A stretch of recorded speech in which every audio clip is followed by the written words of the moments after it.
ഒരു നാടിന്റെ മണ്ണും മനുഷ്യരും ഒന്നാകെ ചിതറിപ്പോയ നരകനാശത്തിന്റെ ദിവസങ്ങളാണ്. കേരളത്തിന്റെ കൊക്കിൽ ജീവനുള്ള കാലത്തോളം, മനസാക്ഷിക്ക് ചേതനയുള്ള കാലത്തോളം ആ പിഞ്ഞിപ്പറഞ്ഞ കാഴ്ചകൾ മറക്കാവതാണോ? ആ കറുത്ത രാത്രിയും ആകാശത്തോളം ആർത്തുപൊട്ടിയ മലമ്പാറകളും കൂട്ടക്കുഴിമാടങ്ങളും ഓമനത്തം മാറാത്ത കുരുന്ന് ശരീരങ്ങൾ, കളിപ്പാട്ടങ്ങൾ ഓർത്താൽ ഇപ്പോഴും തൊണ്ടയ്ക്ക് തടയുന്ന ഒരു ആർത്തനാദം കേരളത്തിന് ആയുഷ്കാലത്തേക്ക് ചങ്കുപൊട്ടുന്ന വേദനയാണ്.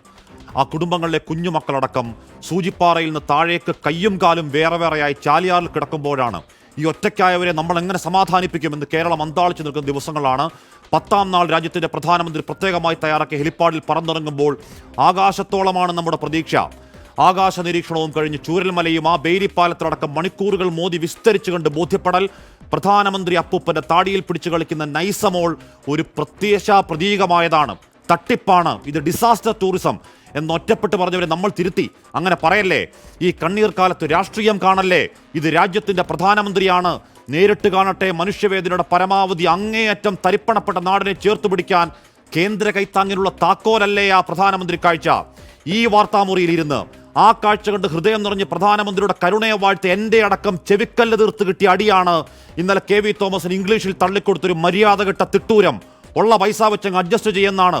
കേന്ദ്ര സാറന്മാരെ മഴയത്ത് 4 വാഴ വീണതല്ല, മടവീഴ്ചയല്ല, ഒരു നാടൊന്നാകെ അവിടുത്തെ കുരുന്നുകൾ, കൗമാരങ്ങൾ, വയോധികരടക്കം 400ഓളം മനുഷ്യർ രാത്രി വെളുത്തപ്പോൾ ഇല്ലാതായി പോയൊരു ദേശീയ ദുരന്തം. അത് വെറും ദുരന്തമാണെങ്കിൽ നരേന്ദ്രമോദി താങ്കൾ പറന്നിറങ്ങിയത് എന്തിനാണ്? വീണ്ടും കെട്ടിപ്പടുക്കാൻ പണം ഒരു തടസ്സമാവില്ല എന്നെല്ലാം നഷ്ടപ്പെട്ടവരോട് കള്ളം പറഞ്ഞത് എന്തിനാണ്? എടുത്തു വെച്ചോമനിച്ച ആ കുരുന്നിന്റെ ചിരിയോടെങ്കിലും കാട്ടാതിരുന്നുകൂടെ? രാഷ്ട്രീയ വഞ്ചന. രാജ്യത്ത് ഇതുവരെയുണ്ടായ ഏറ്റവും വലിയ ഉരുൾപൊട്ടൽ ദുരന്തങ്ങളിൽ ഒന്നിൽ 400ഓളം പേരെ കൂട്ടത്തോടെ കൊണ്ടുപോയിട്ട് ഇന്നേക്ക് 112ാം നാളാണ്. 12 പേർ മരിച്ചൊരു സംസ്ഥാനത്തിന് 4ാം നാൾ 40 കോടി ഒരു മാനദണ്ഡം നോക്കാതെ കൊടുക്കാമെങ്കിൽ, പിന്നെയും ആയിരക്കണക്കിന് കോടികൾ പല സംസ്ഥാനങ്ങൾക്ക് ഒഴുക്കാമെങ്കിൽ, കേരളത്തിലേക്ക് മാത്രം ആ ചട്ടത്തിന്റെ മണ്ണാങ്കട്ട വെച്ച് കണ്ണിൽ ചോരയില്ലാത്ത കടുംപൊട്ടാണെങ്കിൽ സൂക്കേട് വേറെയാണ്, പേര് രാഷ്ട്രീയ പക. ഒരു പത്രം പറയുന്നത് ശരിയാണെങ്കിൽ പ്രധാനമന്ത്രി ഒന്ന് ഫോട്ടോ എടുത്ത് പോയതിന് സംസ്ഥാനത്തിന് ചെലവ് 40 ലക്ഷം. അതുപോലും തരാത്ത മര്യാദഘട്ട ധാർഷ്ട്യമാണെങ്കിൽ ഈ ചോദിക്കുന്ന ഏതെങ്കിലും താമരപ്രമാണിയുടെ തറവാട്ട് വകയല്ല. ഞങ്ങൾ പിരിച്ചു തരുന്ന കോടികളുടെ നികുതി പങ്കാണ്, പിച്ചപ്പണമല്ല, അവകാശമാണ്. കേന്ദ്രത്തിന്റെ കൊട്ടാരപ്പടിക്കൽ എറിഞ്ഞു തരുന്ന എച്ചിലും കാത്ത് കെട്ടിക്കിടക്കുന്ന യാചക സംഘമല്ല കേരളം. യൂണിയൻ സർക്കാരെ നിങ്ങൾ തമ്പ്രാക്കളുമല്ല. പ്രിയ പ്രേക്ഷകർക്ക് എൻകൗണ്ടർ പ്രൈമിലേക്ക് സ്വാഗതം.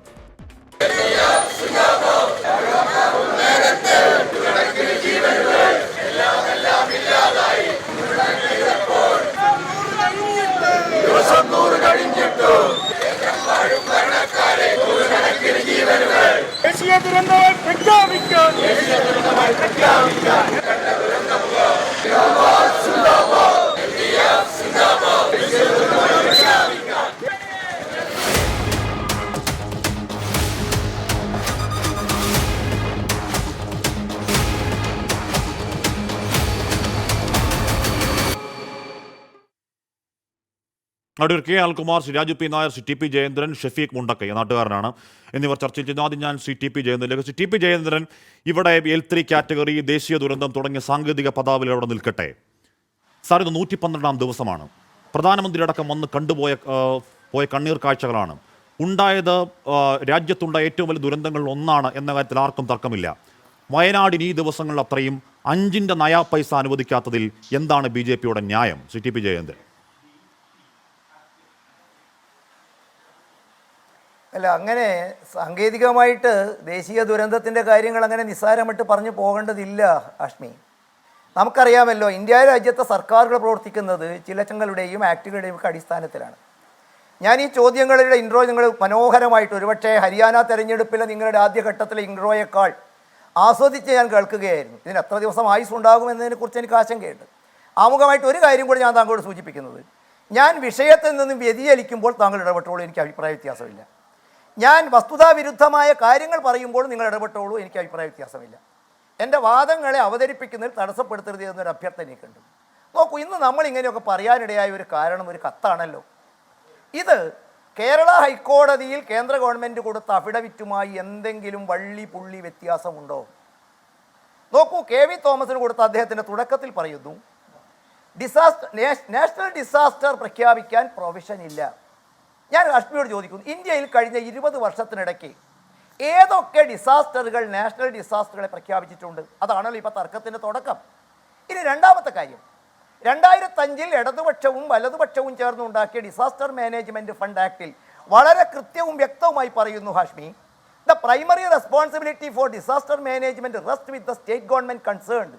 The central government provides requisite logistics and financial support to the state governments. The state government provides financial relief to the affected people on the 12 notified natural disasters including floods and landslide. വയനാട്ടിൽ ഉണ്ടായത് ഈ 12 കേന്ദ്രം പറയുന്ന ഗുണത്തിൽ പെടുമോ? കേന്ദ്ര government എന്തു ചെയ്തു എന്ന് താങ്കൾ ലോജിസ്റ്റിക്സ് കൊടുത്തില്ലേ? മാഷെ, ഞാൻ ഇടപെടുന്നതല്ല. എന്റെ ചോദ്യം അതായിരുന്നില്ല. എന്റെ ചോദ്യം ഈ പറയുന്ന വേണമെങ്കിൽ നമുക്ക് ആ ഗൈഡ് ലൈൻ എടുക്കാം. L3 disaster situations arise from large-scale disasters where districts and the state may not have the capacity to respond adequately and require assistance from the central government for reinstating the state and district machinery എന്ന guide line നമുക്ക് വായിക്കാം. സാങ്കേതിക പദാവലി മൊത്തമെടുത്ത് നമുക്ക് ചർച്ച ചെയ്യാം. എൻ്റെ ആദ്യ ചോദ്യം അതായിരുന്നില്ല. ടി പി ജയേന്ദ്രൻ, ഇന്നേക്ക് 112 ദിവസമാണ്. 400-ലധികം മനുഷ്യർ മരിച്ച ഒരു ദുരന്തമാണ്. ഇപ്പോഴും എത്ര പേർ മണ്ണിലടി ഉണ്ടെന്ന് കൃത്യമായി തിട്ടപ്പെടുത്താൻ കഴിയാത്ത ദുരന്തമാണ്. 100-ലധികം മനുഷ്യരുടെ ജീവനോപാധി നഷ്ടപ്പെട്ട ദുരന്തമാണ്. കേന്ദ്രം നയാ പൈസ കൊടുക്കാത്ത എന്തുകൊണ്ടാണ്, തരാത്ത എന്തുകൊണ്ടാണ്? ടി പി ജയേന്ദ്രൻ, നിങ്ങൾ ഈ പറഞ്ഞ ഒരു കാര്യത്തിലും എനിക്ക് അഭിപ്രായ വ്യത്യാസമില്ല. നിങ്ങൾ ഈ വിവരിച്ച പൂർണ്ണമായും ഞാൻ യോജിക്കുന്നു.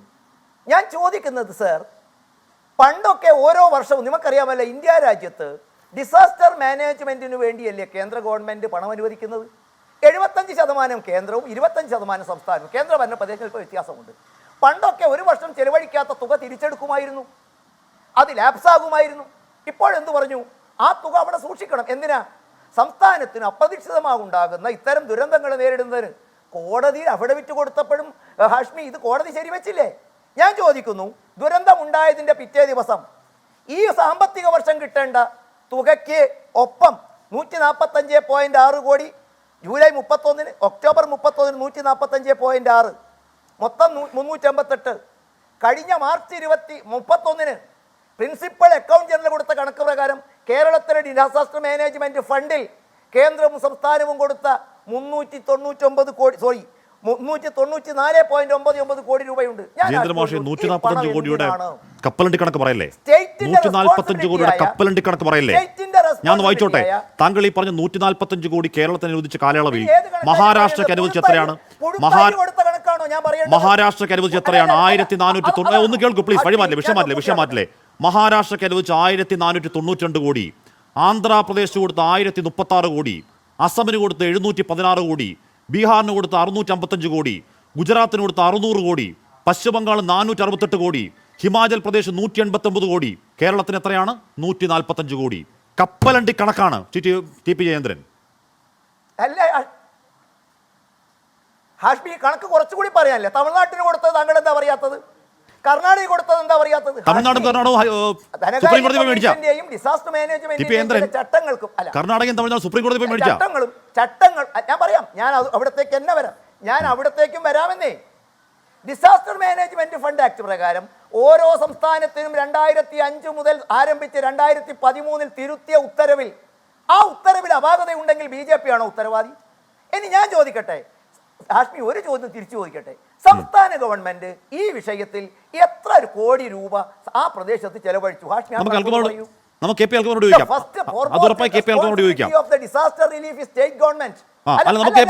അല്ലല്ലോ, പുഴുത്ത അരി കൊടുക്കലാണോ? അത് നമുക്ക് KP അൽകുമാറിനോട് ചോദിക്കാം, രാജു പി നായരോട് ചോദിക്കാം. ആ പഞ്ചായത്ത് നിലയ്ക്ക് എന്റെ കണക്ക് തീർന്നില്ല. ബീഹാറിന് അതിനുശേഷമുള്ള ബജറ്റ് പ്രഖ്യാപനം എത്രയാണ് മാഷേ? 11,500 കോടി. ആന്ധ്രാപ്രദേശ് എത്രയാണ് അടിയന്തര സഹായം? 3,448 കോടി. ഇനി പോട്ടെ, ഇനി നമ്മുടെ രാജ്യം എന്താണ്, ലോകാ സമസ്ത സുഖിനോ ഭവന്തു എന്ന പ്രമാണത്തിൽ വിശ്വസിക്കുന്ന രാജ്യമാണ്. ഭൂട്ടാന് എയ്ഡായി കൊടുത്ത കണക്ക് 2,068 കോടി, നേപ്പാളിന് 700 കോടി, മാൽദീവ്സിന് 400 കോടി, മൗറീഷ്യത്തിന് 370 കോടി, ശ്രീലങ്കയ്ക്ക് 245 കോടി, അഫ്ഗാനിസ്ഥാൻ 200 കോടി, ആഫ്രിക്കയ്ക്ക് 200 കോടി, ബംഗ്ലാദേശ് 120 കോടി, സീഷെൽസിന് 40 കോടി, ലാറ്റിൻ അമേരിക്കൻ രാജ്യങ്ങൾക്ക് 30 കോടി. ടി പി ചെയ്യുന്ന ഒരു ഘട്ടത്തിൽ രാജ്നാഥ് സിംഗ് പറഞ്ഞു, എപ്പോഴാണെന്നറിയാവോ? പാകിസ്ഥാൻ കംപ്ലീറ്റ്ലി സാമ്പത്തിക പ്രതിസന്ധിയിൽ നട്ടലൊടിഞ്ഞു നിന്നപ്പോൾ രാജ്നാഥ് സിംഗ് പറഞ്ഞു, പാകിസ്ഥാനെ നമ്മൾ തമ്മിലുള്ള ബന്ധം നല്ലതായിരുന്നെങ്കിൽ രാജ്യം സഹായിച്ചാലെന്ന് പറഞ്ഞു. പാകിസ്ഥാന് കൊടുക്കാൻ എന്താണ്, പാകിസ്ഥാന് ബന്ധം നന്നായി കൊടുക്കാൻ മാത്രം പണമുള്ള നമ്മൾക്ക് കേരളത്തോട് വയനാടിനോട് എന്തിനാണെന്ന് ഇത്ര പക? ടി പി ജയേന്ദ്രൻ, അല്ല, നിങ്ങൾ ഈ ചോദിച്ച കവർന്നെടുത്ത സമയം കൂടി എൻ്റെ അക്കൗണ്ടിൽ പെടുത്തരുതേ. താങ്കൾ ചോദിച്ച ചോദ്യത്തിന് ഉത്തരം ഞാൻ കൃത്യമായിട്ട് പറയാം ഹാഷ്മി. താങ്കൾ പറഞ്ഞത് ശരിയാണ്, ബീഹാറിന് കൊടുത്തിട്ടുണ്ട്. ബീഹാറിലെ IAS ഉദ്യോഗസ്ഥന്മാർ തമ്മിലടിക്കുകയല്ല ഹാഷ്മി. അവിടുത്തെ ഗവൺമെന്റിന് അവിടുത്തെ IAS ഉദ്യോഗസ്ഥന്മാർ കൊണ്ട് പണിയെടുപ്പിക്കാൻ അറിയാം. അവർ റിപ്പോർട്ട് കൊടുത്തു. ഹാഷ്മിയുടെ മുമ്പിലേക്ക് ഞാൻ വെക്കുന്നു. കോസി മേച്ച് ഒന്ന് നിങ്ങൾ ഗൂഗിൾ അടിച്ചു നോക്ക്. Kosi Mechi interstate link project Bihar 4900 കോടി രൂപയുടെ പ്രോജക്റ്റ് കൊടുത്തു. സെൻട്രൽ സ്റ്റേറ്റ് ഇരുന്നു, അതിന്റെ അപാകതകൾ ചൂണ്ടിക്കാണിച്ചു, പരിഹരിച്ചു. വീണ്ടും കേൾക്കുക പറഞ്ഞല്ലോ രണ്ടാമത്തെ കണക്ക്, river pollution abatement and irrigation project. പദ്ധതികൾ കൊടുക്കണ്ടേ ഹാഷ്മി? ഹൈക്കോടതിയിൽ കൊടുത്ത പദ്ധതികൾ കൊടുക്കണ്ട ടി പി ജയേന്ദ്രൻ. എന്താ പറയുന്നത്? പദ്ധതികൾ കൊടുക്കണ്ട ടി പി ജയേന്ദ്രൻ. അടിയന്തര സഹായം എന്നുള്ളതിന് പദ്ധതികൾ കൊടുക്കണ്ട ടി പി ജയേന്ദ്രൻ. ത്രിപുരയിൽ 12 പേർ മരിച്ചു. ത്രിപുരയിൽ 12 പേർ മരിച്ചു. അടിയന്തരമായി 40 കോടി എടുത്ത് വീശാൻ ഏത് പദ്ധതിയാണ് കൊടുത്തത്? ഏത് എസ്റ്റിമേറ്റാണ് കൊടുത്തത്? ഏത് ഉന്നതതല സംഘം അവിടെ പോയത്? ഏത് പ്രധാനമന്ത്രി അവിടെ പോയത്? T P Jayendran. അപ്പൊ അറിയാം, അടിയന്തര സഹായം കൊടുക്കാൻ കേന്ദ്രത്തിന് അറിയാം. ഇവിടെ വരും, ഇവിടെ പ്രധാനമന്ത്രി വരും, ഒന്നും ചെയ്യില്ല. ഇവിടെ ഹൈപ്പവർ കമ്മിറ്റി വരും, ഒന്നും ചെയ്യില്ല. ഇവിടെ ചർച്ചകൾ വരും, ഒന്നും ചെയ്യില്ല. നമ്മൾ മെമ്മോറാണ്ടം കൊടുക്കും, മിണ്ടാതിരിക്കും. അല്ലേ?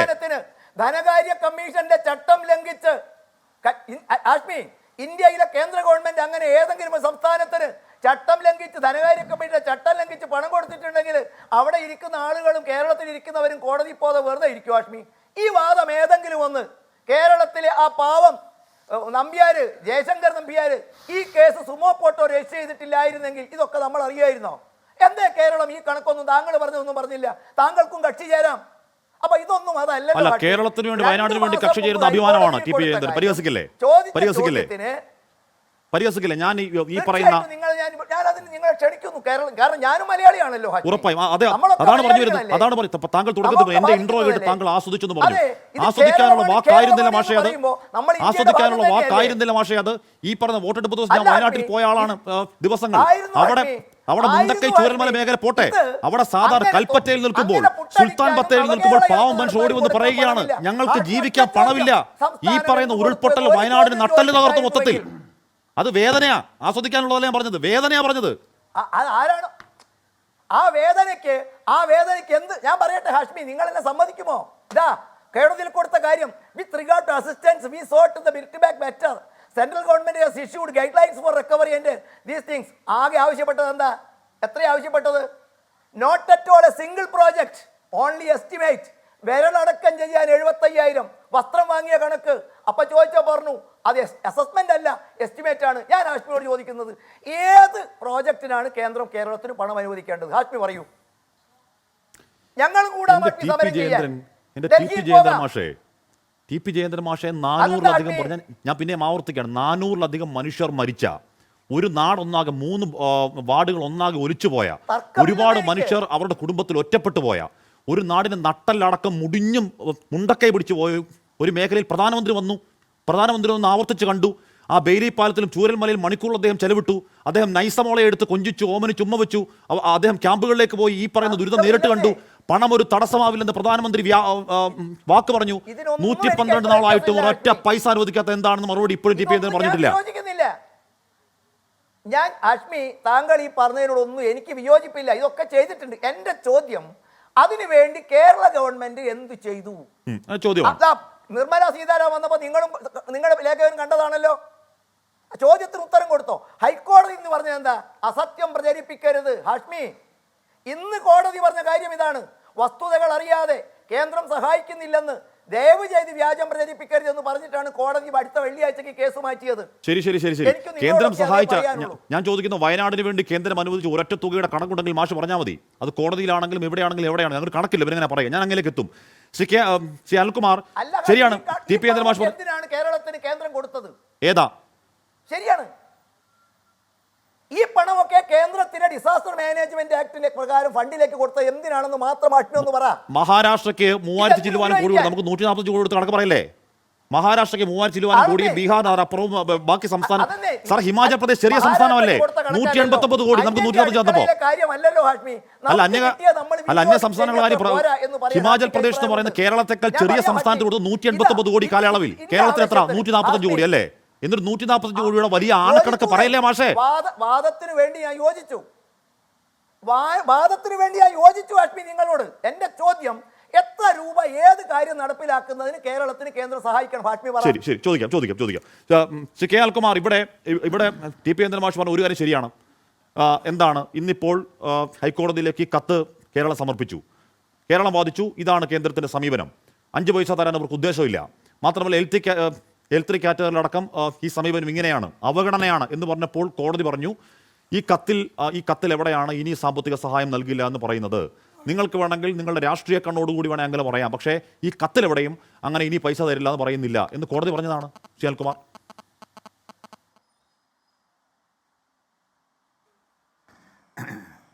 കേരളത്തോട് കേന്ദ്ര സർക്കാർ അവഗണന കാണിക്കുന്നത് പുതിയ കാര്യമല്ല.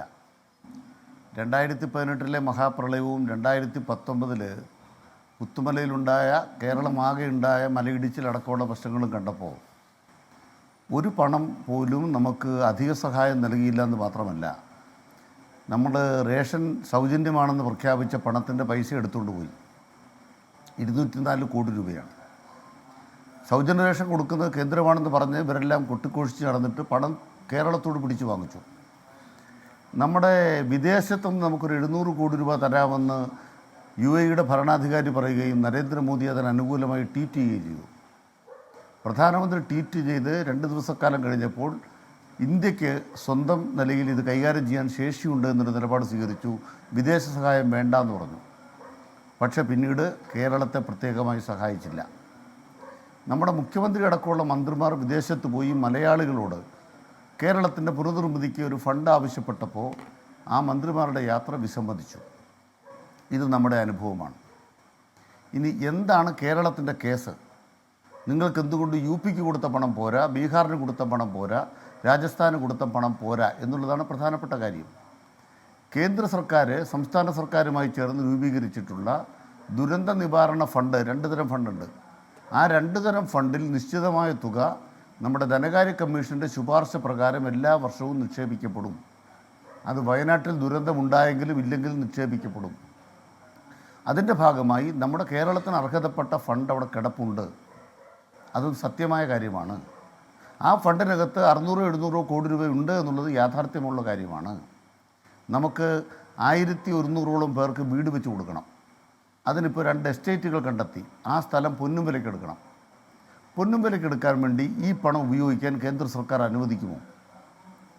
2, നമുക്കൊരു വീട് വെച്ച് കൊടുക്കണമെങ്കിൽ, അത്തരമൊരു സ്ഥലത്ത് ഒരാൾക്ക് വീട് വെച്ച് കൊടുക്കണമെങ്കിൽ സാധാരണഗതിയിൽ ഒരു 10 ലക്ഷം രൂപയെങ്കിലും കേരളത്തിൽ ചിലവ് വരും. അവിടെ അത് പോരാ, ഒരു 15 ലക്ഷം രൂപയുടെ വീട് വേണം. ഒരു സെറ്റിൽമെൻ്റ് എന്ന് പറയുമ്പോൾ അവിടെ സ്കൂൾ വേണം, അംഗനവാടി വേണം, ആശുപത്രി വേണം, കളിസ്ഥലം വേണം. ഇതുൾപ്പെടെയുള്ള ആധുനിക രീതിയിലുള്ള ഗ്രാമനിർമ്മിതിയാണ് നമ്മൾ ലക്ഷ്യമിടുന്നത്. അതിന് ഈ പണം എടുത്ത് യഥേഷ്ടം ചെലവഴിക്കാൻ കേന്ദ്രം അനുവദിക്കുമോ? അനുവദിക്കില്ല എന്ന് മാത്രമല്ല, ഈ പണമെല്ലാം നിശ്ചിതമായ മാനദണ്ഡങ്ങളാൽ ബന്ധിതമാണ്. എന്താണ് മാനദണ്ഡം? നിങ്ങൾക്കൊരു വീട് വെക്കണമെങ്കിൽ കേന്ദ്ര സർക്കാരിൻ്റെ മാനദണ്ഡ പ്രകാരം 1,32,000 രൂപ ഈ ഫണ്ടിൽ നിന്ന് ചെലവഴിക്കാൻ കഴിയും. 1,32,000 രൂപ മാത്രമാണ് കേന്ദ്ര ഫണ്ടിൽ നിന്ന് ചെലവഴിക്കാൻ കഴിയുന്നതെങ്കിൽ, ഈ ഫണ്ടിൽ നിന്നും ആകെ ചെലവഴിക്കാൻ കഴിയുന്നതെങ്കിൽ 15 ലക്ഷം രൂപയ്ക്ക് ബാക്കി പൈസ കേരളം കണ്ടെത്തണം. പക്ഷേ 1,32,000 രൂപയുണ്ടെങ്കിൽ UP ഒരു വീട് തീരും. അവിടെ BJP-ക്കാർ നന്നായിട്ട് ഭരിച്ചുകൊണ്ടിരിക്കുന്ന, അവർക്ക് നല്ല ഭൂരിപക്ഷം കിട്ടുന്ന ഗുജറാത്തിൽ ഒരു വീടിൻ്റെ നിർമ്മാണം പൂർത്തിയാകും. അത്തരം വീടുകൾ അവർക്ക് മതി. നമ്മുടെ കേരളത്തിൻ്റെ ഇന്നത്തെ മനുഷ്യരുടെ ജീവിത നിലവാരമനുസരിച്ച്, കേരളം എത്തി നിൽക്കുന്ന ജീവിത നിലവാരമനുസരിച്ച് കേന്ദ്ര മാനദണ്ഡ പ്രകാരം ഒരു സ്കൂൾ നിർമ്മിക്കാൻ 2 ലക്ഷം ഈ ഫണ്ടിൽ നിന്ന് കിട്ടും. നമ്മളിപ്പോൾ ഒരു സ്കൂൾ നിർമ്മിക്കാൻ 10 കോടി വേണ്ടേ? നമുക്കൊരു റോഡ് നിർമ്മിക്കണമെങ്കിൽ 2 ലക്ഷം രൂപ ഒരു കിലോമീറ്ററിന് കിട്ടും കേന്ദ്ര മാനദണ്ഡ പ്രകാരം. കേരളത്തിൽ ഒരു റോഡ് നിർമ്മിക്കാൻ 1 കിലോമീറ്ററിന് എത്ര കോടി വേണം? 2 ലക്ഷം ഒന്നുമില്ല അൽകുമാർ, ഒറ്റ കിലോമീറ്റർ 75,000. എനിക്ക് തെറ്റി. അതെ, ഞാൻ 2 ലക്ഷം രൂപ സംഭവിച്ചാൽ 75,000 പോട്ടെ. എന്തായാലും എന്താണ് യാഥാർത്ഥ്യം? അപ്പോൾ ബഹുമാനപ്പെട്ട BJP പ്രതിനിധി പറഞ്ഞ പോലെ ഈ ഫണ്ട് അവിടെ ഉണ്ടെന്നുള്ള യാഥാർത്ഥ്യമാണ്. പക്ഷേ ഫണ്ടിൽ നിന്നും പണമെടുക്കണമെങ്കിൽ ആ ഫണ്ട് ടൈഡ് ഫണ്ട് എന്ന് പറയും. അതായത് നമ്മുടെ രാജ്യത്തിൻ്റെ ഇന്നത്തെ ഭൂമിശാസ്ത്രമനുസരിച്ച്, ഇന്നത്തെ സാമൂഹ്യ സാമ്പത്തിക സാഹചര്യം അനുസരിച്ച് ഒരു വീടിന് എത്ര രൂപ, ഒരു സ്കൂളിന് ഇത്ര രൂപ, ഒരു ആശുപത്രിക്ക് ഇത്ര രൂപ തുടങ്ങി കേന്ദ്രമുണ്ടാക്കിയ എല്ലാ മാനദണ്ഡ പ്രകാരവും നമ്മൾ വീട് നിർമ്മിച്ചാൽ, സ്കൂൾ നിർമ്മിച്ചാൽ, ആശുപത്രി നിർമ്മിച്ചാൽ നമുക്ക് നിർമ്മിക്കാനാവില്ല എന്നുള്ളതാണ് കേരളത്തിൻ്റെ പ്രത്യേക പ്രശ്നം. അപ്പോൾ എന്ത് വേണം? ഇത്തരം ഒരു സഹായം തരുമ്പോൾ നമുക്ക് വിദേശ ഫണ്ട് സ്വീകരിക്കാൻ സഹായം തന്നാൽ മതി. ധാരാളം മലയാളികൾ വിദേശത്തുണ്ട്. നമ്മൾ പണം സ്വീകരിച്ച് ഈ കാര്യങ്ങൾ കൈകാര്യം ചെയ്യാം. ഇവർ സമ്മതിക്കത്തില്ല. കേരളത്തിൻ്റെ അഭിമാനം. ഉത്തരാഖണ്ഡിൽ പ്രളയമുണ്ടായപ്പോൾ ഹിമാലയം തകർന്നു പോയി. ഹിമാലയം ഇടിഞ്ഞ് വീണപ്പോഴത്തേക്കും ഉടനെ വിദേശ സഹായം സ്വീകരിക്കാം. സഖ്യപർവ്വതം ഇടിഞ്ഞ് വീണാൽ വിദേശ സഹായം പാടില്ല. അതെന്താ കാരണം? സഖ്യപർവ്വതം കേരളത്തിൻ്റെ ഓരത്താണ്. ഹിമാലയം എന്ന് പറയുന്നത് UP അല്ലെങ്കിൽ അപ്പുറത്തെ ഉത്തരേന്ത്യയിലെ നിങ്ങളുടെ സംസ്ഥാനങ്ങളുടെ ഭരണാധികാരമുള്ള സ്ഥലത്താണ്. ഈ വിവേചനമാണ് നമ്മൾ കണ്ടുകൊണ്ടിരിക്കുന്നത്. യഥാർത്ഥ പ്രശ്നമെന്ന് പറയുന്നത് കേരളത്തോട് അർഹതപ്പെട്ട ഒരു നീതി നൽകണ്ടേ? എന്തിനാണ് ഈ നിവേദനം എഴുതി വാങ്ങിച്ചത്? നമ്മുടെ ഈ ഫണ്ടിൽ നിന്ന് നിയമപ്രകാരം ചെലവഴിച്ചാൽ മതിയെങ്കിൽ പ്രധാനമന്ത്രി എന്തിനാണ് വന്നത്?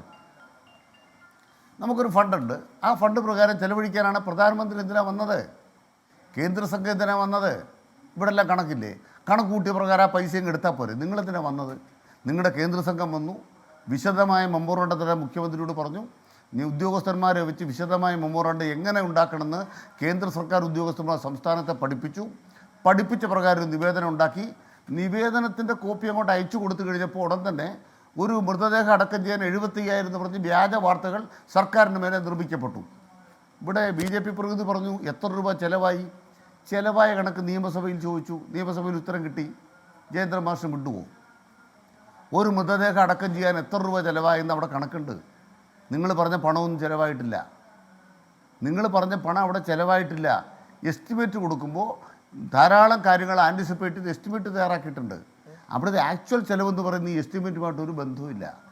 അവിടെ മനസ്സിലാക്കേണ്ട പ്രധാനപ്പെട്ട കാര്യം കേരളത്തോട് ഈ ചിറ്റമനയമാകാം, വിവേചനമാകാം എന്ന നില സ്വീകരിക്കുന്ന ധിക്കാരപരമാണ്. രണ്ടാമത്തെ പ്രധാനപ്പെട്ട കാര്യം എന്താണ്? കേന്ദ്ര സർക്കാരിൻ്റെ മാനദണ്ഡങ്ങൾ, ധനകാര്യ കമ്മീഷൻ്റെ മാനദണ്ഡങ്ങൾ നമ്മുടെ സംസ്ഥാനത്തിന് പാരയാണ്. അതാണ് നമ്മുടെ പ്രധാനപ്പെട്ട കേസ്. ഉദാഹരണമായിട്ട് കേരളത്തിൽ ദേശീയപാത പണിതു. ഇന്ത്യ രാജ്യത്ത് ദേശീയപാത പണിയാൻ സ്ഥലം ഏറ്റെടുക്കുന്നതിന് പണം നൽകേണ്ടി വന്ന ഏക സംസ്ഥാനം കേരളമാണ്.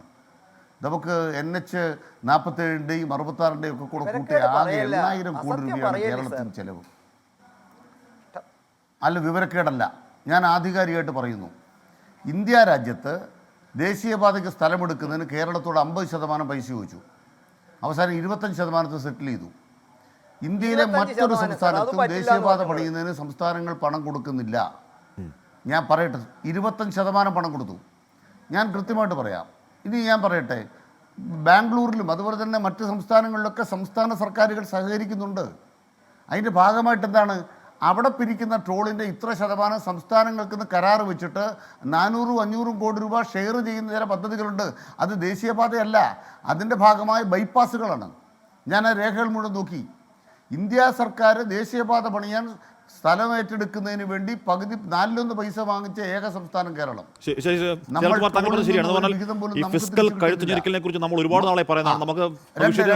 രണ്ടാമത്തെ കാര്യം ശബരിമല പാത. അല്ല, താങ്കൾ പറഞ്ഞ അടിസ്ഥാന പ്രശ്നം എനിക്ക് മനസ്സിലാവുന്നുണ്ട്. ഈ ഫിസ്ക്കൽ കഴുത്ത് നമ്മൾ ഒരുപാട് പറയുന്നതാണ്. ഒറ്റ വാക്കൂടെ ഉള്ളൂ. ഇന്ന് ശബരിമല നട തുറന്നു. BJPക്കാർ ശബരിമലയിൽ പോയില്ല. ഞാൻ പറയുന്നത് ശബരിമല നട തുറന്നു വരും BJPക്കാർ അറിയണം. ശബരിപാതയ്ക്കാണ് നമ്മൾ പദ്ധതി ഉണ്ടാക്കിയിരിക്കുന്നത്. നമ്മൾ കേരളം 50% പണം തരണം എന്നുള്ള ന്യായം എന്താണ്? ശബരിമല എന്ന് പറയുന്നത് ആരുടെയാണ്? മൂന്നാമത്തെ കാര്യമാണ് വിഴിഞ്ഞം. 2014 ഉണ്ടാക്കിയ ത്രികക്ഷി കരാറിനകത്ത് ഗ്യാപ്പ് വയബിലിറ്റി ഫണ്ടിനകത്ത് 815 കോടി രൂപ നിങ്ങൾ തരും, കേന്ദ്രം തരുമെന്ന് പറഞ്ഞ് അതിൻ്റെ ട്രയൽ റൺ ഉദ്ഘാടനം ചെയ്യാൻ വന്നപ്പോഴും പറഞ്ഞു ഞങ്ങളുടെയാണ് 815 കോടി രൂപ. കേരളത്തിന്റെ കടത്തിന്റെ പറ്റിൽ എഴുതി വെച്ചിരിക്കുകയാണ്. ഉറപ്പായും ചർച്ച ചെയ്യേണ്ടത് തന്നെയാണ്. മാത്രമല്ല, നമ്മൾ ഈ കാലാകാലങ്ങളായി പറയുന്ന ഫിസ്ക്കൽ ഉപദ്രവിക്കൽ അതിനെക്കുറിച്ച് ചർച്ച ചെയ്യേണ്ടതാണ്. മാത്രമല്ല, ഈ 2018 മഹാദുരന്തത്തിൽ നമ്മൾ ആവശ്യപ്പെട്ടത് 26,000 കോടി അല്ല, നമുക്കുണ്ടായ നഷ്ടം 26,000 കോടി. നമുക്ക് ഈ പറയുന്ന മാനദണ്ഡ പ്രകാരം നമ്മൾ കൊടുത്ത 6,000 കോടി കിട്ടിയത് 2094. 2019 2,500 കോടി കണക്കങ്ങോട്ട് കൊടുത്ത് ഒന്നും ഒരു ചുക്ക് തന്നിട്ടില്ല. ഞാൻ എത്താം, നമുക്ക് ഒരുപാട് അതിലേക്ക് പോകാൻ സമയമില്ലല്ലോ. രാജു പി നായർ, ഇവിടെ താങ്കൾ ദീർഘനാളായി വയനാട്ട് കഴിയുന്ന ആളാണ്. ഞാൻ പറഞ്ഞത് ഇലക്ഷൻ്റെ ഭാഗമായി ഒരുപാട് നാൾ താങ്കൾ വയനാട് ചെലവഴിക്കുന്ന ആളാണ്. ഞാൻ പോയ ദിവസങ്ങളിൽ എനിക്ക് ബോധ്യപ്പെട്ടത് ഈ അവിടുത്തെ ഈ ചൂരൽമല മുണ്ടക്കൈ മേഖല മാത്രമൊന്നുമല്ല, ബത്തേരിയിലാവട്ടെ, കൽപ്പറ്റയിലാവട്ടെ, അവിടുത്തെ കടക്കാരാവട്ടെ, അവിടുത്തെ സാധാരണ പഴം വിൽക്കുന്ന സാധാരണ മനുഷ്യരാവട്ടെ, അവർ നമ്മളുള്ള സ്നേഹത്തിൽ ഓടി അടുത്ത് വന്ന് നമ്മളോട് പരിചയപ്പെട്ട ശേഷം ആദ്യം പറയുന്നത് ജീവിക്കാനുള്ള നിവൃത്തിയില്ലായ്മയെക്കുറിച്ചാണ്. വയനാട് ഒന്നാകെ നടുതളർന്ന് നിൽപ്പാണ്. ശ്രീ രാജു പി നായർ, ശരി, നമുക്ക് പറയാം, ഈ പറഞ്ഞ മാനദണ്ഡ പ്രകാരം healthy disaster situations arise from large-scale disasters where districts and the state may not have capacity to respond adequately and require assistance from the central government for reinstating the state and district machinery. ഒന്നുകൂടി elaborate ആയി പറഞ്ഞാൽ അത് ഒരു wide spread impact ഉണ്ടാക്കണം, high casualty rate ഉണ്ടാക്കണം. 400-ലധികം പേർ മരിച്ചതാണ് ഇവിടെ. Severe infrastructure damage ഉണ്ടാക്കണം. വയനാട് ഉണ്ടായിട്ടുണ്ട്. റീജിയണൽ ഓർ നാഷണൽ സ്കെയിൽ ഉണ്ടാവണം. റീജിയണൽ സ്കെയിലും നാഷണൽ സ്കെയിലും ഉണ്ട്. റിക്വയർഡ് സെൻട്രൽ അസിസ്റ്റൻസ്, കേന്ദ്ര സഹായം അനിവാര്യമാണ്. സിഗ്നിഫിക്കൻറ്റ് എക്കണോമിക് ലോസസ് എന്ന് പറയുന്നുണ്ട്. എത്രയാണ് ഇപ്പോഴും തിട്ടപ്പെടുത്താൻ കഴിയുന്നില്ല. അപ്പോൾ എൽത്തയിൽ പെടുത്തണമെങ്കിൽ വേണമെങ്കിൽ ചട്ടപ്രകാരം തന്നെ പെടുത്താം, പക്ഷേ പെടുത്തില്ല. കാരണം വേറെയാണ്. രാജു പി നായർ, അതിന് നമ്മൾ ഈ ചട്ടവും പേപ്പറും മെമ്മോറാണ്ടം പറഞ്ഞുകൊണ്ടിരുന്ന കാര്യമുണ്ടോ? അല്ല, ഹാഷ്മി പറഞ്ഞത് സത്യമാണ്. കാരണം ഹാഷ്മി അവിടെ വരുമ്പോഴും നമ്മൾ കാണുന്നത് തെരഞ്ഞെടുപ്പിൽ സജീവമായ ഒരു വയനാടിനെയാണ്. പക്ഷെ അതിനു മുൻപ് തന്നെ വയനാട് ഞാൻ ഉണ്ടായിരുന്നതാണ്. അപ്പോൾ വയനാട് സത്യം പറഞ്ഞാൽ ആ തെരഞ്ഞെടുപ്പ് വയനാടിന് അനുഗ്രഹമായി എന്ന് വേണമെങ്കിൽ പറയാം. കാരണം അവിടുത്തെ ഹോട്ടൽ വ്യവസായം ഉൾപ്പെടെ മറ്റെല്ലാ വ്യവസായങ്ങളും ഈ തെരഞ്ഞെടുപ്പിൽ ആണ് കുറച്ച് സജീവമായത്. അതിനു മുമ്പ് എല്ലാ മേഖലയും തകർന്ന ഒരു സാഹചര്യത്തിലായിരുന്നു വയനാട്.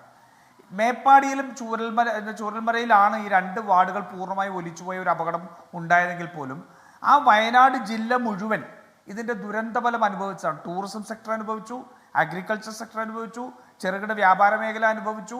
അങ്ങനെ ഈ പറയുന്ന ദുരന്തത്തിൻ്റെ കാസ്കേഡിങ് എഫക്റ്റ് എല്ലാ മനുഷ്യരെയും അത് അനുഭവിച്ചതാണ്. അവിടുത്തെ ജോലി സാധ്യതകൾ ഇല്ലാതാവുന്ന സാഹചര്യം വരെ ഉണ്ടായി. ഞാനൊക്കെ ഇടയ്ക്ക് പോകുമ്പോൾ ഈ ഹോട്ടലുകളൊക്കെ അടഞ്ഞു കിടക്കുന്നതായിരുന്നു നമ്മൾ കണ്ടുകൊണ്ടിരുന്നത്. കാരണം ആൾക്കാരില്ല, വന്ന് ഭക്ഷണം കഴിക്കാൻ ആൾക്കാരില്ല, ടൂറിസ്റ്റുകളില്ല. ഓണത്തിൻ്റെ സമയത്ത് ഞാനും എൻ്റെ കുടുംബവും കൂടി വയനാട് പോയി താമസിച്ചാണ്. അവിടെ അപ്പോഴും ഹോട്ടൽ മുറികൾ ഫ്രീ ആയിട്ട് കിടക്കുകയായിരുന്നു. അത്തരത്തിലുള്ള ദുരന്തത്തിലാണ് വയനാട് പോയത്. ഇവിടെ പ്രധാനമന്ത്രി ഓഗസ്റ്റ് 10 വരുമ്പോൾ നമ്മളെല്ലാവരും പ്രതീക്ഷ, ഹാഷ്മി പറഞ്ഞ പോലെ ഞാനും ചർച്ചയിലുണ്ടായിരുന്നു. ഞാനും പറഞ്ഞത് പ്രധാനമന്ത്രിയുടെ സന്ദർശനത്തെ വലിയ പ്രതീക്ഷയോടുകൂടി കാണും.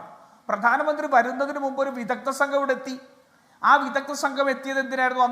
അന്ന് ചർച്ചയിൽ പറഞ്ഞു വിദഗ്ധ സംഘം എത്തി, വിദഗ്ധ സംഘം കാര്യങ്ങളെ പഠിക്കുന്നു. അതിനുശേഷം പ്രധാനമന്ത്രി എത്തുമ്പോൾ ഒരു പാക്കേജ് അനൗൺസ് ചെയ്യും. BJPയുടെ നേതാക്കന്മാർ ചർച്ചയിൽ വന്നിരുന്ന് പറഞ്ഞ കാര്യമാണിത്. വിദഗ്ധ സമിതി വന്ന് പഠിച്ച് പ്രധാനമന്ത്രി എത്തുമ്പോൾ ഒരു പാക്കേജ് അനൗൺസ് ചെയ്യും എന്ന് പറഞ്ഞു പോയത് നമ്മൾ പ്രതീക്ഷയോടെ കണ്ടുകൊണ്ടിരുന്നു. അവസാനം അന്ന് അനൗൺസ്മെന്റ് ഇല്ലാത്തപ്പോൾ പറഞ്ഞു അദ്ദേഹം ഡൽഹിയിൽ ചെന്ന് 2 ദിവസം കഴിയുമ്പോഴെങ്കിലും ആ പ്രഖ്യാപനം ഉണ്ടാവും എന്ന് പറഞ്ഞു. എല്ലാ കണക്കുകളോട് മാറി നിൽക്കട്ടെ.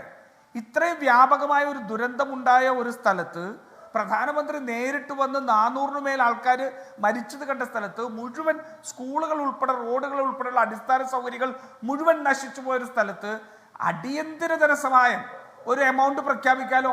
ഒരൊറ്റ എമൗണ്ട്, ഒരു 500, 600, 1000 കോടിയോ അടിയന്തര സഹായം പ്രഖ്യാപിക്കാം. ബാക്കി നിങ്ങൾ കണക്കുമെല്ലാമായിട്ട് വാ. ജനങ്ങൾക്ക് ആ പണം കൊടുക്കുന്നതിന്, അല്ലെങ്കിൽ ജനങ്ങൾ കാര്യങ്ങൾ നടക്കുന്നതിന് ഇതൊരു തടസ്സമാവരുത്. അത് പ്രഖ്യാപിക്കാൻ അവകാശവും അധികാരവുമുള്ള ഒരാളാണ് പ്രധാനമന്ത്രി, ഇല്ലേ? പ്രധാനമന്ത്രിക്ക് അത്തരത്തിലുള്ള സവിശേഷമായ അധികാരങ്ങളുണ്ട്. നമ്മൾ പറയുന്ന നാഷണൽ ഡിസാസ്റ്റർ മാനേജ്മെന്റ് ആക്ട് ഉൾപ്പെടെയുള്ള കാര്യങ്ങളുടെ സാങ്കേതികത്വം തൽക്കാലം അവിടെ നിൽക്കട്ടെ.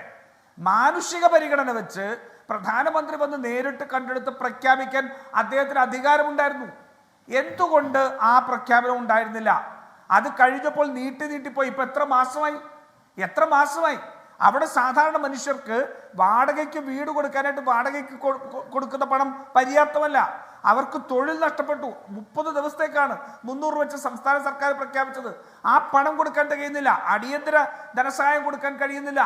ഇത്രയുമുള്ളൊരു സാഹചര്യത്തിൽ ആ ജനതയെ സഹായിക്കാൻ എല്ലാ സാങ്കേതികത്വത്തിനും അപ്പുറം മനുഷ്യത്വം ഉണ്ടാവണം. ആ മനുഷ്യത്വം ഇന്ന് കാണാതിരിക്കുന്നത് സംഘികളിൽ മാത്രമാണ്. എനിക്ക് ജയേന്ദ്ര മാസ്റ്ററോടൊക്കെ ബഹുമാനമുണ്ട്. പക്ഷേ അങ്ങയോട് ഞാനൊരു കാര്യം പറയാം. ഏതൊരു പാർട്ടിയാണെങ്കിലും ശരി, ഈ സംസ്ഥാനത്തിന്റെ താല്പര്യത്തിനും സാധാരണ ജനങ്ങളുടെ താല്പര്യത്തിനും എതിര് നിൽക്കുന്നുണ്ടെങ്കിൽ നിങ്ങൾക്ക് അതിനൊരു നിലപാടെടുക്കാൻ കഴിയണം. BJPയുടെ സംസ്ഥാന കമ്മിറ്റിക്ക് നിലപാടെടുക്കാൻ കഴിയണം. ഇത് ശരിയല്ല, ഞങ്ങളെ സഹായിക്കേണ്ട ബാധ്യതയുണ്ട്. പക്ഷെ നിങ്ങൾ എപ്പോഴും എടുക്കുന്നത് ഈ കേരളത്തിന് വിരുദ്ധമായിട്ടുള്ള സമീപനമാണ്. അതാണ് ഇതിന്റെ പ്രശ്നം. എപ്പോഴും കേരള വിരുദ്ധ സമീപനം എടുക്കൂ. ഹാഷ്മി, ഞാൻ ഈ ചർച്ചയുമായി ബന്ധപ്പെട്ടല്ല, പക്ഷെ ഇവരൊരു മനോഭാവം മനസ്സിലാക്കാൻ പറയാം. അവിടെ അജേഷ് എന്ന് പറയുന്ന ഒരു മനുഷ്യനെ കാട്ടാന ചവിട്ടിക്കൊന്നു. വന്നപ്പോൾ എന്തായിരുന്നു? കർണാടകയിൽ നിന്ന് റേഡിയോ കോൾ ഇട്ട ഒരു ആനയാണ് വയനാട് എത്തി അജേഷിനെ കൊലപ്പെടുത്തിയത്. അതിന്റെ പേരിൽ ഇവിടുത്തെ രാഹുൽ ഗാന്ധി MP ഉൾപ്പെടെ കർണാടക സർക്കാരിനോട് പറഞ്ഞു നിങ്ങൾക്കും ഒരു ധാർമ്മിക ബാധ്യതയുണ്ട്, അവരെ സഹായിക്കണം എന്ന് പറഞ്ഞു. 15 ലക്ഷം രൂപ കർണാടക സർക്കാർ ആ സഹായധനം പ്രഖ്യാപിച്ചു. എന്തായിരുന്നു BJP എടുത്ത നിലപാട്? BJP എടുത്ത നിലപാടിനെ തുടർന്ന് അജേഷിന്റെ കുടുംബത്തിന് ആ പണം വേണ്ട എന്ന് പറയേണ്ടി വന്നില്ലേ? എന്തുകൊണ്ട് കേരളത്തിലെ BJP അതിനെതിരെ പ്രതിഷേധിച്ചില്ല? എന്തുകൊണ്ട് കർണാടകയിലെ BJP അത്തരത്തിൽ മനുഷ്യത്വപരമായ സമീപനം എടുക്കുമ്പോൾ കേരള വിരുദ്ധ സമീപനം എടുക്കുന്നു? നിങ്ങൾ എടുക്കുന്ന സമീപനങ്ങൾ കേരള വിരുദ്ധമാണ്. ഞാൻ ചോദിക്കട്ടെ, പ്രധാനമന്ത്രി വന്നതിന് ശേഷം വയനാടിനെ സംബന്ധിച്ച്, ഈ ദുരന്തത്തെ സംബന്ധിച്ച് നിങ്ങൾ എന്ത് തീരുമാനം എടുത്തു? ഒരൊറ്റ തീരുമാനം പറ. ഏറ്റവും ആദ്യം ചെയ്യേണ്ടത് ഇതിനെ L4 കാറ്റഗറിയിൽ പെടുത്തുക.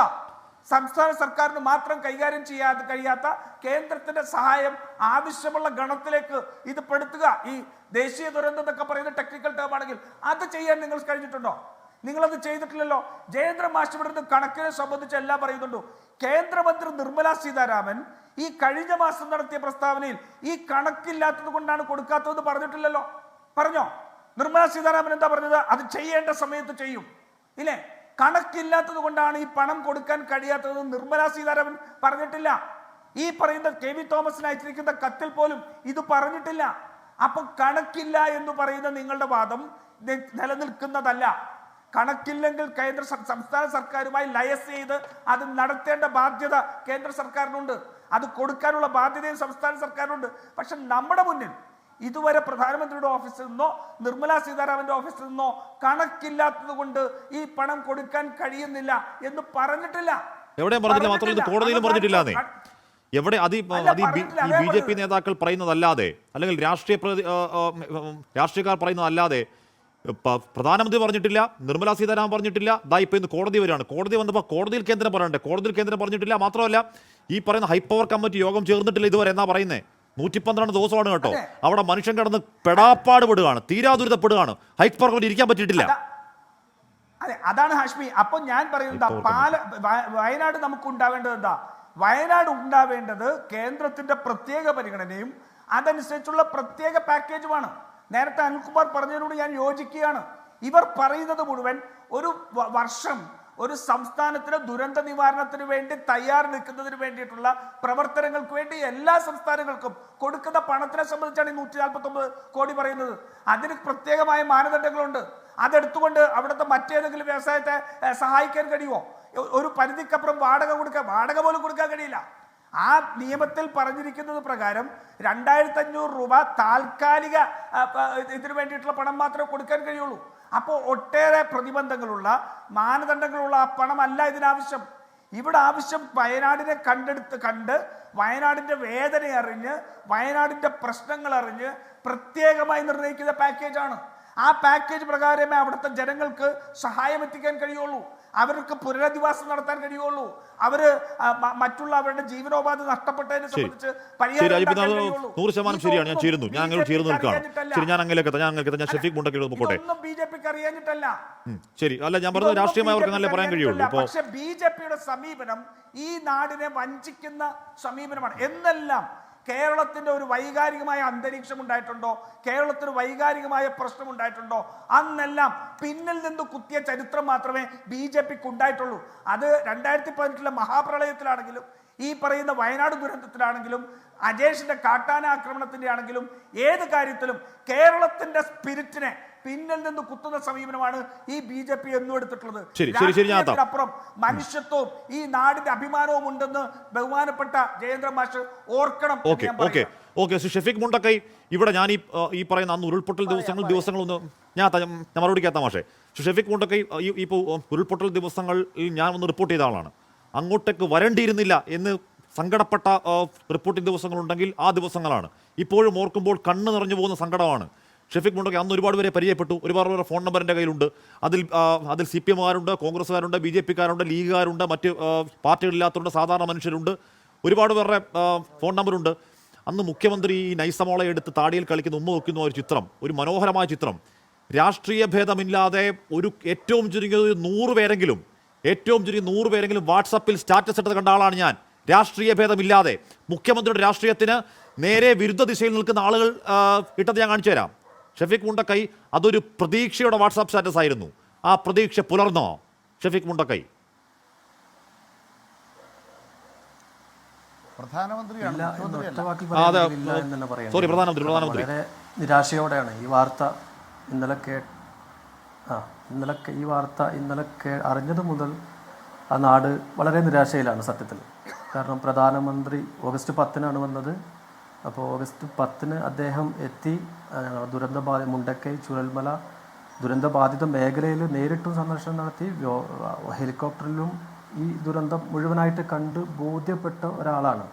അപ്പോൾ ഞങ്ങൾ ആകെ പ്രതീക്ഷിച്ചത് എന്ന് വെച്ചാൽ പിന്നെ സംസ്ഥാന സർക്കാരിൻ്റെ കൂടെ കേന്ദ്രവും കൂടി കൈകോർക്കുമ്പോൾ അത്രയും കുടുംബങ്ങൾ രണ്ട് നാടാണ് ഒന്നിച്ചൊലിച്ചു പോയത്. ഇത്രയും പേരും അധികകാലം വാടക വീടുകളിലും ക്വാർട്ടേഴ്സുകളിൽ നിന്ന് കഴിയാതെ പെട്ടെന്നൊരു സ്വന്തം ഒരു ഭവനത്തിലേക്ക് മാറാൻ കഴിയും എന്ന പ്രതീക്ഷയിലാണ് ഉണ്ടായിരുന്നത്. പക്ഷേ ഇപ്പോൾ ഇന്നലെ മുതൽ ആ പ്രതീക്ഷയും അസ്തമിച്ച ഒരു സ്ഥിതിയാണ്. അപ്പോൾ ആകെ അതും ഇപ്പോൾ നോക്കുമ്പോൾ നഷ്ടം കുറച്ചുകൂടി കൂടുതൽ സന്ദർശനവുമായി ബന്ധപ്പെട്ട് ഞങ്ങൾക്ക് കുറച്ചുകൂടി നഷ്ടമുണ്ടായതാണ് ഇപ്പോൾ ഞങ്ങൾ മനസ്സിലാക്കുന്നത്. കാരണം പ്രധാനമന്ത്രി ഓഗസ്റ്റ് 10-നാണ് എത്തിയത്. ഓഗസ്റ്റ് 9-ന് ജനകീയ തെരച്ചിൽ നടക്കുകയായിരുന്നു മൃതദേഹങ്ങൾ കണ്ടെത്തുന്നതിന് വേണ്ടിയിട്ട്.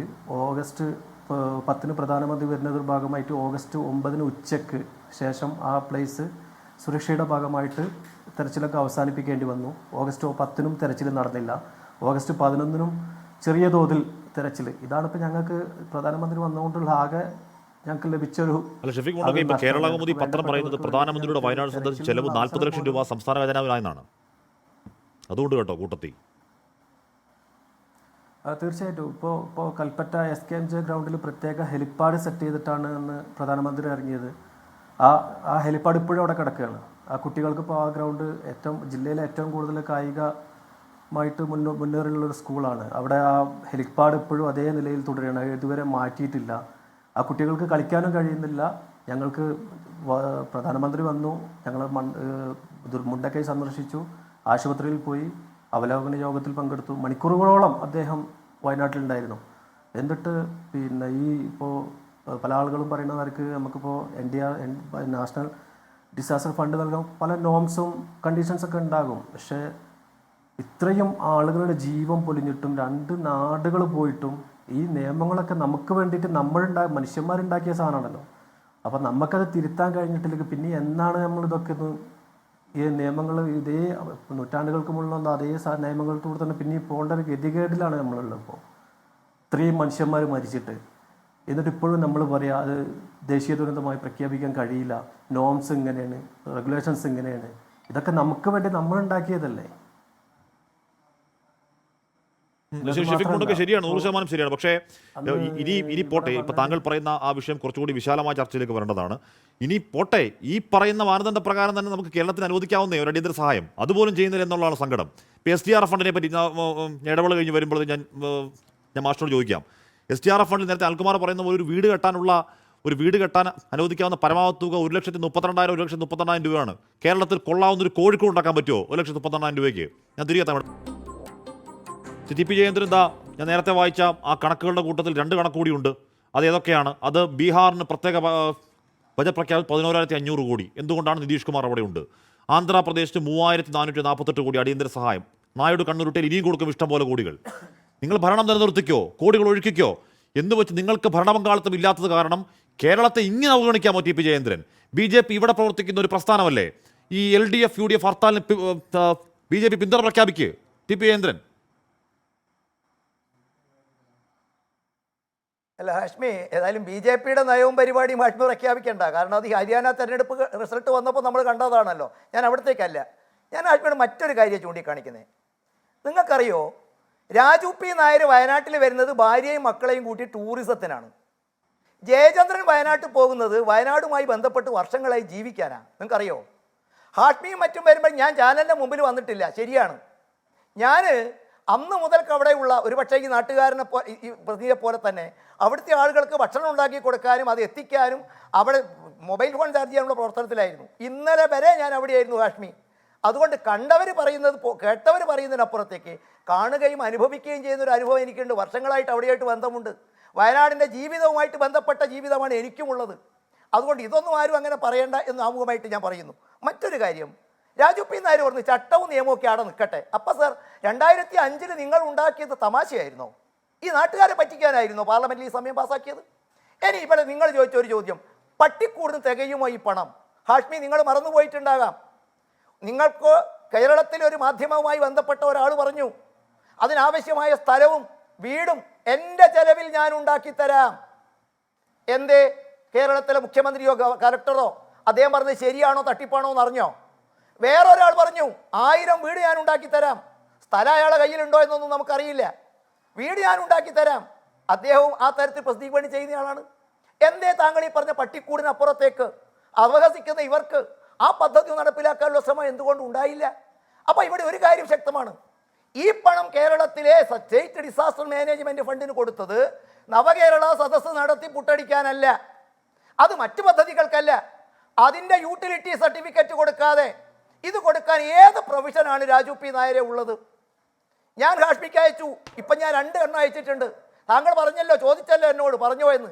കോടതിയിൽ കൊടുത്ത അവിഡവിറ്റിൻ്റെ കോപ്പി ഞാൻ ഹാഷ്മിക്ക് അയച്ചിട്ടുണ്ട്. ഇന്ന് KV തോമസ് പുറത്തുവിട്ട കത്തിൻ്റെ 5ഉം 6ഉം പാരഗ്രാഫ് ഒന്ന് താങ്കൾ വായിക്കുമോ? നേരത്തെ വായിച്ചത് വായിക്കുമോ? നേരത്തെ വായിച്ചാ മാഷ്, അതിപ്പോ വായിച്ചല്ല, നേരത്തെ വായിച്ച അവിടെ പ്രധാനം എന്താണ്? അല്ലെന്നേ, അല്ല, ഞാൻ ഐ ലൈക്ക് ടു അഷ്വർ, 6ാമത്തെ വരെ നിങ്ങളുടെ മുമ്പിലുണ്ടല്ലോ. I like to assure you that the government of India will continue to extend all the possible support to the state government in this endeavor. അത് അറിയണമെങ്കിൽ 5ാമത്തെ വായിക്കണം. ഇനി ഒന്നും കൂടെ ഞാൻ താങ്കൾ പറഞ്ഞു, ഇത് കേന്ദ്രത്തെ എവിടെയോ പറഞ്ഞോ? അതിനു മുമ്പുള്ള 5 പാരഗ്രാഫ് എന്താ വായിക്കാത്തെ? അതിനു മുമ്പുള്ള 5 പാരഗ്രാഫിൽ എന്താ വായിക്കാത്തെ? അതിനു മുമ്പ് 5 പാരഗ്രാഫിൽ പ്രധാനമന്ത്രി വന്ന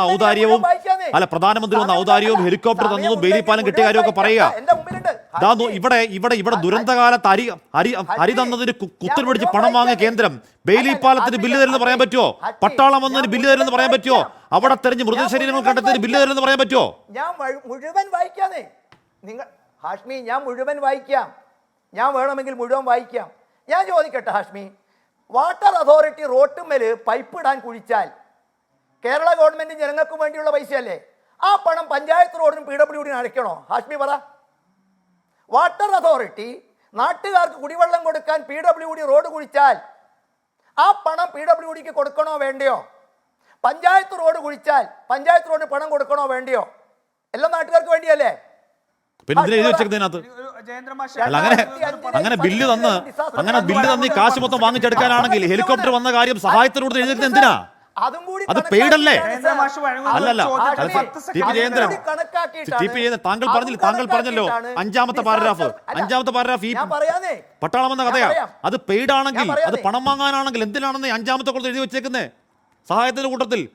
അത് പിടിച്ചു വാങ്ങിയുള്ള പൈസ അല്ലേ? ഹാഷ്മി ഒരു 10 സെക്കൻഡ് എനിക്ക് തരാമോ ഒരു ചോദ്യം ചോദിക്കാൻ? ആ പണം കൊടുത്ത റിപ്പോർട്ട് ഞാൻ ഹാഷ്മിയോട് സിമ്പിൾ ക്വസ്റ്റ്യനേ ചോദിച്ചിട്ടുള്ളൂ. എന്താ? ഈ 700 ചില്ലാനും കോടി രൂപ എന്തിനാണ് കേരളത്തിന് നൽകിയത്? അതിൽ എത്ര രൂപ വിനിയോഗിച്ചു? ഇനി എന്റെ മുൻ സുഹൃത്ത് നേരത്തെ പറഞ്ഞ ഒരു 2 കാര്യം കൂടി ഞാൻ പറഞ്ഞ് അവസാനിപ്പിക്കാം. 748 കോടി അവിടെ കിടക്കുന്നത് എന്തുകൊണ്ടാണെന്ന് അറിയോ? അതെടുത്ത് ചെലവാക്കാൻ കഴിയാത്തതുകൊണ്ടല്ല, അത് ചെലവാക്കാൻ പറ്റാത്തതുകൊണ്ടാണ്. എന്തുകൊണ്ടാണ് ചെലവാക്കാൻ പറ്റാത്ത? ഒരു വീടിന് 1,38,000 രൂപ, 1 കിലോമീറ്റർ റോഡിന് 75,000 രൂപ, അത്രേ ആ മാനദണ്ഡം ചെലവാക്കാൻ പറ്റൂ. പിന്നെ മാഷ് പോലെ നവകേരളത്തിൽ പുട്ടടിക്കാനും പറ്റില്ല. അത് PM കെയർ ഫണ്ട് പോലെ, അത് PM കെയർ ഫണ്ടിൽ ഓഡിറ്റില്ലാത്തതല്ല. അത് PM കെയർ ഫണ്ട് പോലെ ഓഡിറ്റില്ലാതെ ചോദിക്കാനും പറയാനും ഇല്ലാത്ത ഫണ്ടല്ല, അതിന് ഓഡിറ്റുള്ള ഫണ്ടാ മൊത്തം. ഒരു കാര്യം അല്ല, കേരളം ഇന്ന് കോടതിയിൽ പോയപ്പോൾ കോടതി പറഞ്ഞോ ഹാഷ്മി അത് ഉപയോഗിക്കരുതെന്ന്? അല്ല, ഉപയോഗിച്ചോളാൻ പറഞ്ഞോ? ഞാൻ ഹാഷ്മിയോട് ചോദിക്കുന്നു, ഈ പണം എന്തിനാണ് അവിടെ വെച്ചത്? അതെന്തിനാ ചില്ലറമാരൊക്കെ കാണിക്കാനാ കേരളത്തെ? കോടതിയിൽ പോയപ്പോൾ കോടതി ഒന്നും ചോദിച്ചാൽ എന്താ? ഇതിന്റെ യൂട്ടിലിറ്റി സർട്ടിഫിക്കറ്റ് കൊടുക്കാതെ പണം കൊടുക്കാൻ പറ്റുമോ ഹാഷ്മി?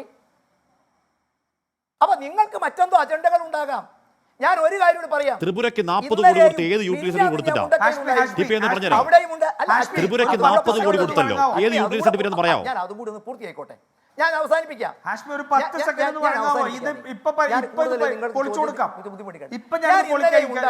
രാജു പി നായർ, നിങ്ങൾക്ക് അവസരം തരൂന്നേ.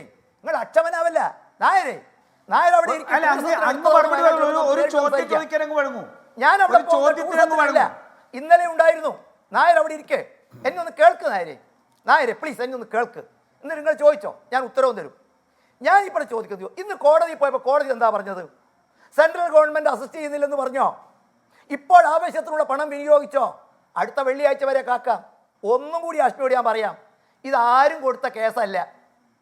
ആ വക്കീല്, ആ ജഡ്ജ് സുമോ മോട്ടോ എടുത്ത് അമിക്കസ് ക്യൂറിയെ നിശ്ചയിച്ച് ഇപ്പോൾ ഒരു പക്ഷേ നാട്ടുകാരനോട് ചോദിക്ക്, ദിവസവും സർവേയാ, ഡെയിലി സർവേയാണ്. അവർക്ക് ഈ അമിക്കസ് ക്യൂറി ഇല്ലായിരുന്നെങ്കിൽ അപ്പോൾ പുത്തുമലയിൽ മുമ്പ് ഉണ്ടായിരുന്നു ഹാഷ്മി ഒരു ഉരുൾപൊട്ടൽ. അതിന്റെ അനുഭവം കൂടി ആ സഹോദരനോട് ചോദിക്കുക, അയാൾ പറയും.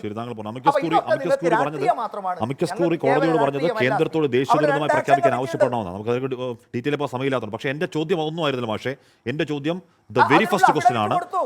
ദ വെരി ഫസ്റ്റ് ക്വസ്റ്റ്യൻ 400 പേരിലധികം ഈ പറഞ്ഞ കത്തും ഈ പറഞ്ഞ മാനദണ്ഡവും ചട്ടവും ഒക്കെ അവിടെ നിൽക്കട്ടെ. 400 പേരിലധികം മരിച്ച ഒരു നാടൊന്നാകെ ഇല്ലാതായി പോയ ദുരന്തത്തിൽ പ്രധാനമന്ത്രി വന്ന് കണ്ട് നേരിട്ട് ബോധ്യപ്പെട്ടിട്ടും 5ന്റെ നയാ പൈസ 112-ാം ദിവസവും തരാൻ മടിയെന്തിനാണ് എന്നതായിരുന്നു ചോദ്യം. മറുപടിയില്ല. ഞാൻ അങ്ങനെയൊക്കെ എത്തും. രാജീവ് എന്തായിരുന്നു? ഒരൊറ്റ ചോദ്യം ജയേന്ദ്ര മാഷോട് പറയാണ്. ജയേന്ദ്ര മാഷ് ഒരു സെക്കൻഡ്, എന്നോടാണ് ചോദ്യം. ജയേന്ദ്ര മാഷ് ഇവിടെ ചോദിക്കുകയാണ്, ഈ പറയുന്ന ചട്ടവും നിൽക്കുമ്പോൾ ആ പണം കൊടുക്കാത്തതിനെ സംബന്ധിച്ച് പറയുന്നതിന് ആണല്ലോ അദ്ദേഹം പറഞ്ഞത് ചട്ടങ്ങൾ മറുപടി കൊടുക്കാൻ പറ്റില്ലെന്നുള്ളൂ. ഞാൻ ആദ്യത്തെ കാര്യം പറഞ്ഞിട്ടാ, പ്രധാനമന്ത്രിക്ക് സവിശേഷ അധികാരമുണ്ട്. ജയേന്ദ്ര മാഷെ, കേരളത്തിൽ മഹാപ്രളയം ഉണ്ടായപ്പോൾ, ജൂലൈയിലാണ് മഹാപ്രളയം ഉണ്ടായത്, ഓഗസ്റ്റിൽ അങ്ങ് കേൾക്കൂ, ഓഗസ്റ്റിൽ 600 കോടി രൂപ സർക്കാരിന് അടിയന്തര സഹായം കൊടുത്തല്ലോ പ്രധാനമന്ത്രി.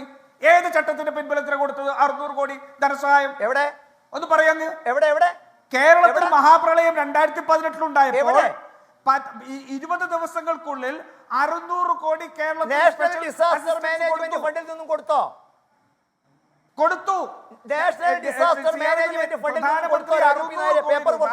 15 ദിവസത്തിനുള്ളിൽ വേണ്ട, നാഷണൽ ഡിസാസ്റ്റർ കൊടുക്കണ്ട. അപ്പൊ കൊടുക്കാൻ കഴിയും തുക വേറെ ഉണ്ടല്ലോ സാറേ, കൊടുക്കാൻ കഴിയും തുക വേറെ ഉണ്ടല്ലോ. നമ്മൾ പിരിച്ചു കൊടുത്തിട്ടുണ്ടല്ലോ ഇഷ്ടംപോലെ നികുതി പങ്ക്. ആ നികുതി പങ്ക് തന്നൂടെ? എന്ത് നവകേരള സദസ്? ഇത് ബി ജെ പിയുടെ സാർ, ഇവിടുത്തെ BJP-യുടെ ഡൽഹി ഹൈക്കോടതിയിൽ ആസ്ഥാനത്ത് ഏതെങ്കിലും പണം ചോദിക്കുന്നതല്ലോ. നമ്മളടക്കം പിരിച്ചു കൊടുത്ത നികുതി പണത്തിന്റെ പങ്കല്ലേ സാറാ ചോദിക്കുന്നേ?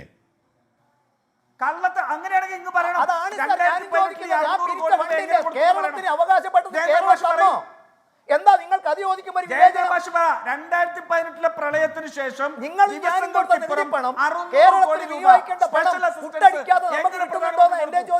അതാ ചോദ്യം. തരേണ്ടതാരാ? കേന്ദ്രം തരുന്നില്ല. സത്യം അത്. മാഷ് പറഞ്ഞുള്ള എന്തിനു ശേഷം തരുന്നില്ല, കേന്ദ്രം തരുന്നില്ല. ഉള്ളത് ഇടവേള. ശ്രീ കെ അനിൽകുമാർ, ഈ രാജ്യത്തെ ഒരു സംസ്ഥാനത്തിന് ദുരിതമുണ്ടാകുമ്പോൾ ആ പണം വാങ്ങാൻ സുപ്രീം കോടതിയിലേക്ക് പോകേണ്ടി വരുന്നത് ഗതികേടാണ്. പക്ഷേ തമിഴ്നാട് കോടതിയിൽ പോയി, കർണാടക കോടതിയിലേക്ക് പോയി, അതുവരെ ഈ പറഞ്ഞ ചട്ടം, വാദം, മറ്റേത് മറിച്ചത്, പേപ്പർ, നിവേദനം എന്നൊക്കെ പറഞ്ഞ് ഇന്ന് കേന്ദ്രം പണം കൊടുത്തു. കോടതിയിലേക്ക് വീണ്ടും കേരളത്തിൽ പോകേണ്ടി വരുമോ ഈ വയനാടിന് വേണ്ടി അനിൽകുമാർ? അല്ല, കേരളം കേന്ദ്ര സർക്കാരിൻ്റെ തെറ്റായ നയങ്ങൾക്കെതിരായി കോടതിയിലാണല്ലോ. ബഹുമാനപ്പെട്ട സുപ്രീം കോടതിയിൽ കേസ് കൊടുത്തിട്ടുണ്ടല്ലോ, അതുകൂടി ഉൾപ്പെടുത്തും. ആ ഘട്ടത്തിലെല്ലാം കേന്ദ്ര സർക്കാരിന് പിന്തുണ കൊടുത്തുകൊണ്ടിരുന്നൊരു പ്രതിപക്ഷം കേരളത്തിലുണ്ട്. അതുപോലെ തന്നെ മാധ്യമങ്ങൾ ഇവിടെ കേന്ദ്ര സർക്കാരിന് നിവേദനം എഴുതി കൊടുത്തപ്പോൾ അത് ചെലവിൻ്റെ കണക്കാണെന്ന് ഒരു നാണമില്ലാതെ കുറേ പേര് പറഞ്ഞു. രാജ്യത്തേറ്റവും മാതൃകാപരമായി ഒരു ദുരിതാശ്വാസ പ്രവർത്തനങ്ങൾ നടന്നപ്പോൾ അവിടെ സർക്കാർ ഭക്ഷണശാലകളിൽ വിതരണം ചെയ്യാത്ത ബ്രെഡ് പൂത്ത ബ്രെഡ് വിതരണം ചെയ്തു എന്ന് കളവ് പറഞ്ഞ ഒരാളെ പാലക്കാട്ട് കോൺഗ്രസ് സ്ഥാനാർത്ഥിയാക്കിയിരിക്കുകയാണ്. വ്യാജ ബ്രെഡ്, അതിനുവേണ്ടി വ്യാജമായൊരു ബ്രെഡ് കൊണ്ട് നിങ്ങളെ കാണിച്ചു പാലക്കാട്ടെ കോൺഗ്രസിൻ്റെ സ്ഥാനാർത്ഥി. ഇപ്പോൾ വർത്തമാനം പറഞ്ഞിട്ട് കാര്യമില്ല. നരേന്ദ്രമോദി കേരളത്തോട് കാണിക്കുന്ന ഈ വിവേചനത്തിന് ഒരു പ്രധാനപ്പെട്ട കാരണം കോൺഗ്രസ് സർക്കാർ, കേരള സർക്കാരിന് നടത്തുന്ന ഒരു മര്യാദയില്ലാത്ത കടന്നാക്രമണമാണ്. പിണറായി സർക്കാരിനെതിരായിട്ട് ഇവർ സംയുക്തമായി നടത്തിക്കൊണ്ടിരിക്കുന്ന കടന്നാക്രമണം. അതിലാണ് പാലക്കാട്ടെ സ്ഥാനാർത്ഥി വ്യാജ ബ്രെഡ്, എവിടുന്ന് കൊണ്ടുവന്നു വ്യാജ ബ്രെഡ് സർക്കാർ എവിടെയും കൊടുത്തിട്ടില്ല. റവന്യൂ മന്ത്രി വെല്ലുവിളിച്ചില്ലേ? പാലക്കാട്ടെ സ്ഥാനാർത്ഥി ഓടി ഒളിച്ചില്ലേ? ഈ വ്യാജന്മാരടക്കമുള്ള ആളുകൾ നൽകുന്ന പിന്തുണയിലാണ്, ഈ വ്യാജന്മാരുടെ കരുത്തിലാണ് നരേന്ദ്രമോദി ഈ കേരളത്തെ വെല്ലുവിളിച്ചുകൊണ്ടിരിക്കുന്നത്. അതുകൊണ്ട് ഇടതുപക്ഷ ജനാധിപത്യത്തിനോട് സമരം പ്രഖ്യാപിച്ചിരിക്കുകയാണ്. ആ സമരം എന്ന് പറയുന്നത് കേന്ദ്ര സർക്കാരിനെതിരായ സമരം മാത്രമല്ല, കേരളത്തിലെ പ്രതിപക്ഷം, ഈ കോൺഗ്രസിൻ്റെ നേതാവ് രാജീവ് ഗാന്ധി പണ്ടൊരു ചോദ്യം ചോദിച്ചിട്ടുണ്ട്, why are you coming to Delhi with your bowl? നിങ്ങളുടെ ഭിക്ഷാപാത്രവുമായി എന്തിനാണ് ദില്ലിയിലേക്ക് വരുന്നത്? രാജീവ് ഗാന്ധി ഇന്ത്യ രാജ്യം ഭരിക്കുമ്പോൾ നമ്മുടെ കേരളത്തിൻ്റെ അവകാശങ്ങൾ ചോദിച്ചതിനാണ് കേന്ദ്ര സർക്കാർ അന്നങ്ങനെ പറഞ്ഞത്. ഇപ്പോൾ കോൺഗ്രസിന് കേന്ദ്രത്തിൽ ഭരണം ഇല്ലാത്തതുകൊണ്ട് വേണമെങ്കിൽ ഈ വർത്താനമൊക്കെ പറയാം. ഈ രണ്ട് സർക്കാരിൻ്റെ കാലത്തും കേരളത്തോട് അവഗണനയല്ലേ, വിവേചനയല്ലേ? നമ്മൾ അനുഭവിക്കുന്ന കാര്യമല്ലേ പറഞ്ഞത്. അതുകൊണ്ട് ഞങ്ങൾ പറയുന്നത്, ഇപ്രകാരം കേരളത്തോട് കടന്നാക്രമണം നടത്താനുള്ള ഒരു പരിസരം സൃഷ്ടിച്ചതിൽ പ്രതികൾ പലരുണ്ട്. അതിൽ കേരളത്തിലെ UDF ഉണ്ട്, പാലക്കാട്ടെ UDFൻ്റെ സ്ഥാനാർത്ഥിയുണ്ട്, അതുപോലെ തന്നെ ഇവിടെ BJP ഉണ്ട്, കോൺഗ്രസ് ഉണ്ട്, മാധ്യമങ്ങളുണ്ട്. മുനമ്പത്ത് കരടയ്ക്കാൻ പറ്റുകയില്ല എന്ന് പറഞ്ഞ് ഉടനെ വലിയ ബഹളം. അത് കേരള സർക്കാർ പരിഹരിക്കാമെന്ന് പ്രഖ്യാപിച്ചു. 2 കേന്ദ്രമന്ത്രിയാണ് മുനമ്പത്ത് വന്ന് കെട്ടിപ്പിടിച്ച് കിടക്കുന്നത്. ഞാൻ രാഷ്ട്രീയ ആരോപണമായതുകൊണ്ട് തെരഞ്ഞെടുപ്പ് കാലമായതുകൊണ്ട് രാജീവ് ചുരുങ്ങിയ വാക്കുകളുള്ള ചുരുങ്ങിയ സമയമുള്ളൂ.